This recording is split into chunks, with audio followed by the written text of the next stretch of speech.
I'm at 4355 Rundell Drive, doing a sanitary lateral inspection for the purchase of a home. We're looking for any structural issues, root intrusion, anything that would be of concern to the buyer. The access point is the clean out in the wall in the garage.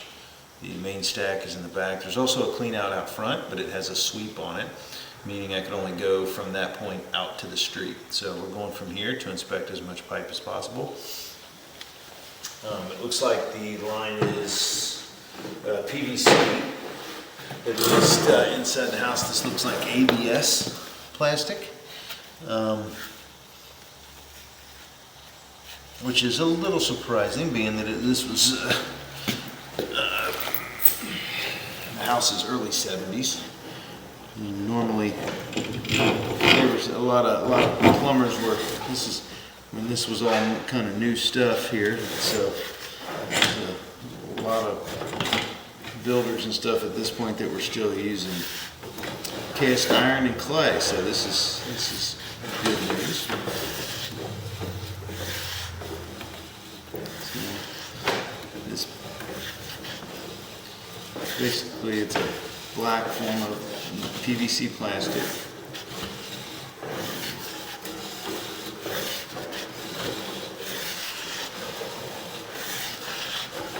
So we'll push out.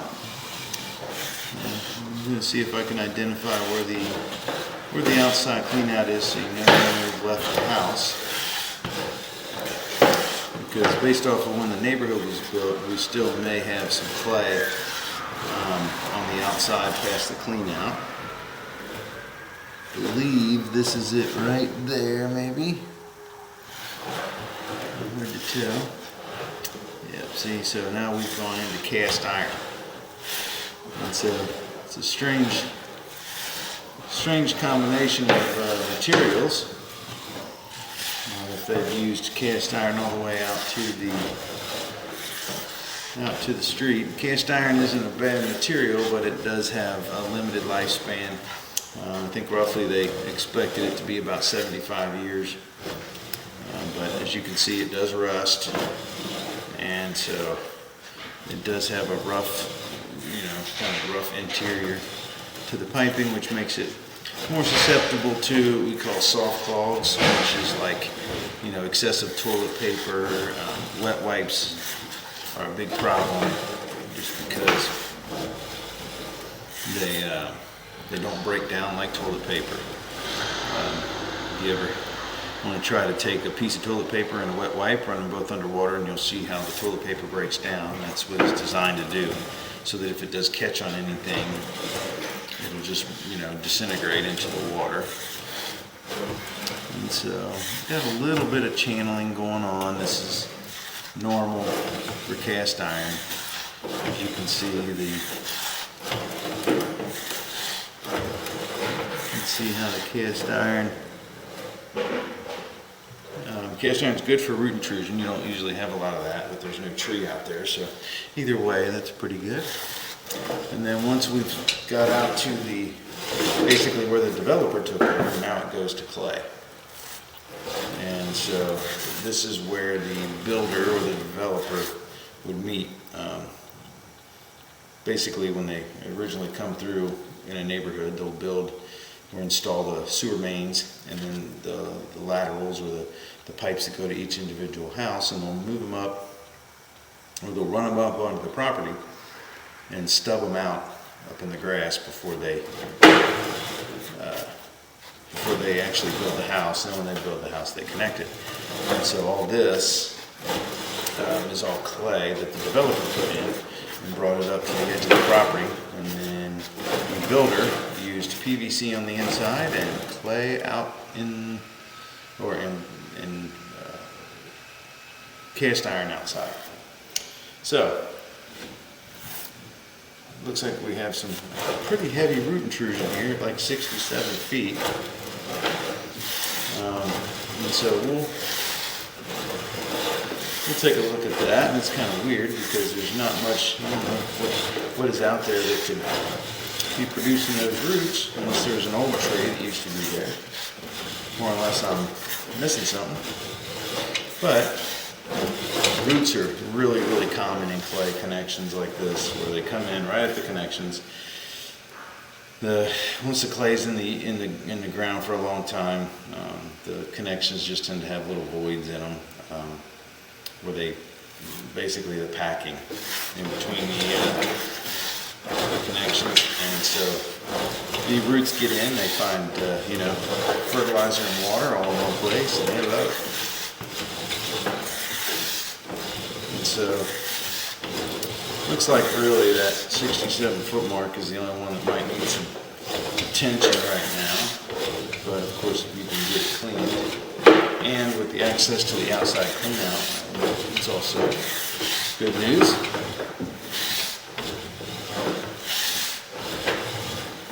Should be getting close to the main. I think I see it up ahead actually. And there we are. So we've made it all the way to the main.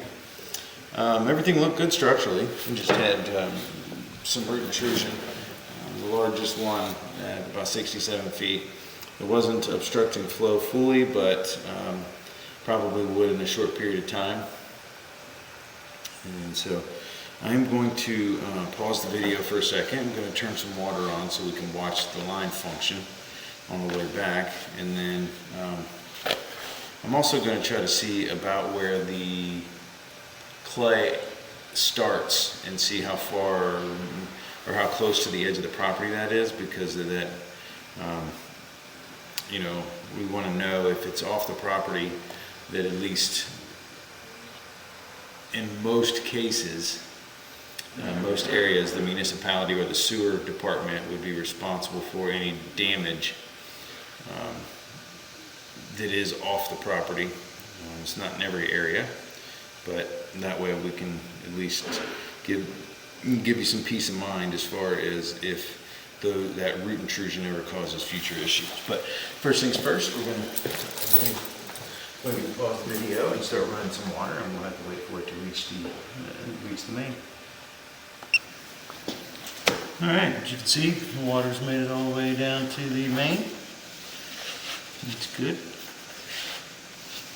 And so we will pull back and take another look.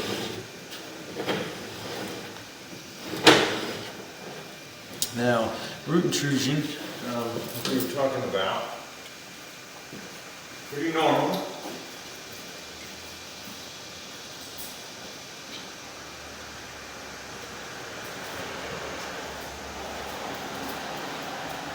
There is some neighboring trees that may be a contributor, or maybe an old tree in the area that used to be in the front yard. I'm not really sure.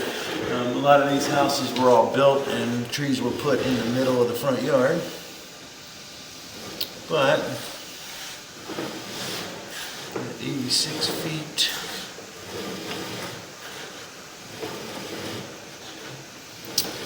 We'll get to about the worst section of roots, which I believe was right around 68 feet.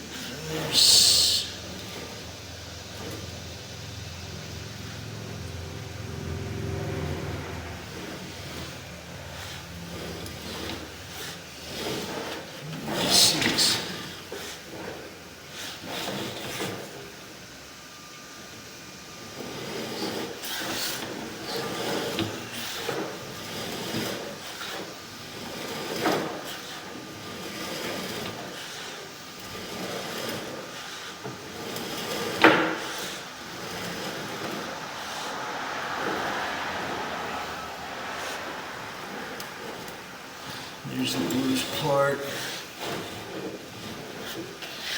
And so it's weird, it's about every 9 feet or so. And only because usually when roots start getting in, they'll get in at almost every joint at that point. And so what I'm going to do is I'm going to try to locate exactly where this spot is. we'll say 60, let's say 67 feet on this one.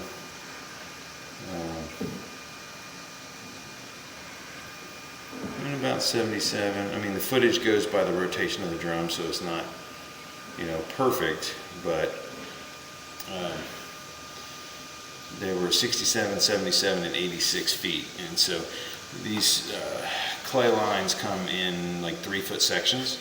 And so about every 9 feet, every third connection, it seems like there's some root intrusion here. As you see, that's the chunk that's fallen closed. And so there's a couple options here. You can clean it, and I almost feel like, this would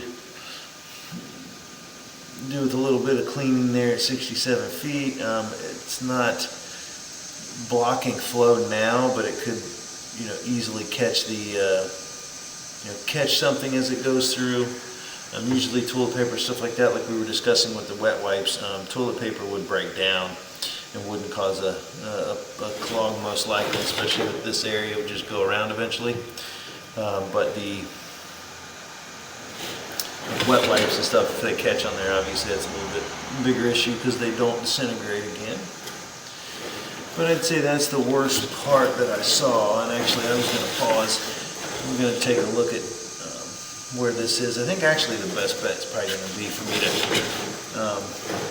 pull back to where it goes into clay, and that way we can kind of know about roughly where the demarcation line is between the property line and where the municipality would take over. And you can see there is the changeover from clay to, or from cast iron to clay. And so I'm going to pause the video. I'm going to locate this and see where we're at.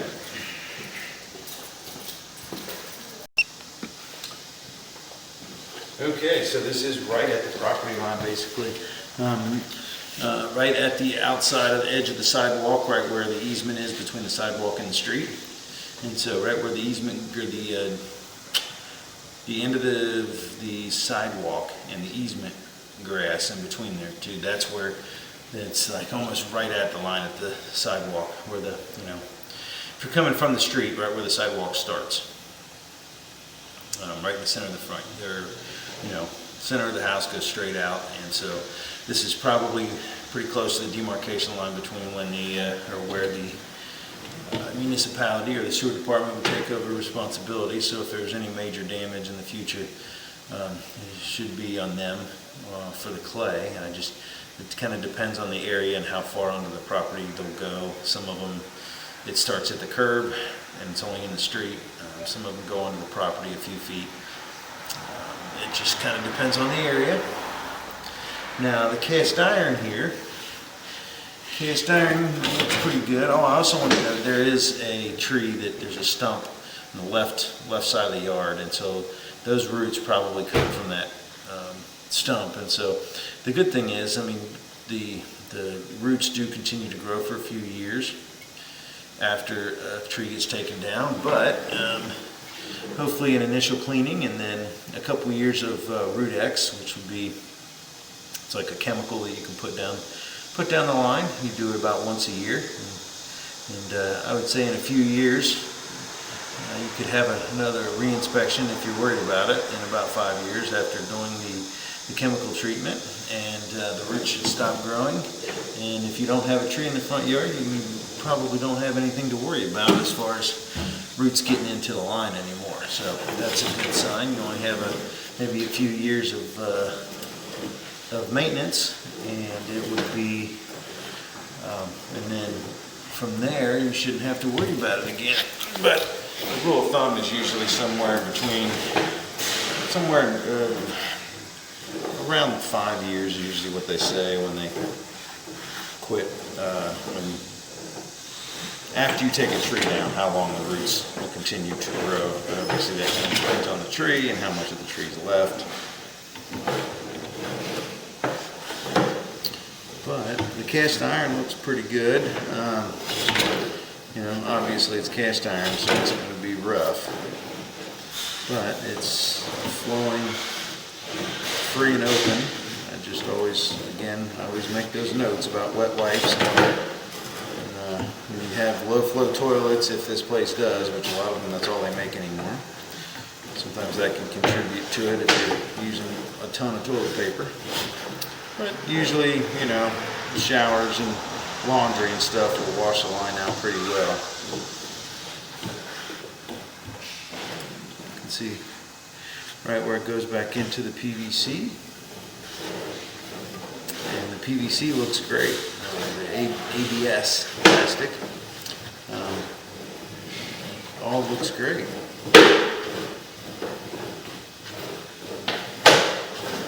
So as we finish up here, as we come back,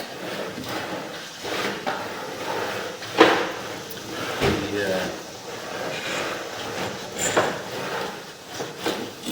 line overall looked great. We just had 3 spots of root intrusion.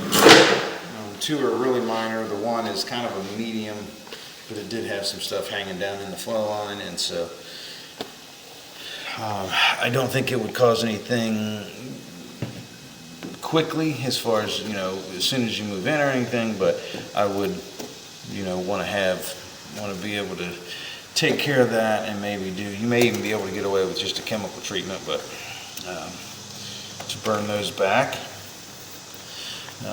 But you could have it cleaned and then do a chemical treatment for a couple years, once a year, and then have another inspection done in, say, 5 years, just to check to see if the roots are gone or if they've quit growing. And if so, then you don't need to do any more maintenance as far as the root intrusion. But overall, again, the line looked great structurally. So just, you know, a little bit of normal maintenance. It's what old sewer lines require. And now that the tree is gone, you should be good once you take care of that. Once you take care of those roots, keep them out, you should be good for quite a while if the roots don't exist anymore. Yeah, so again, line looks great. Just a little bit of maintenance. So that'll end the inspection at 4355 Rundell Drive in Dayton, Ohio. Actually, I think this may be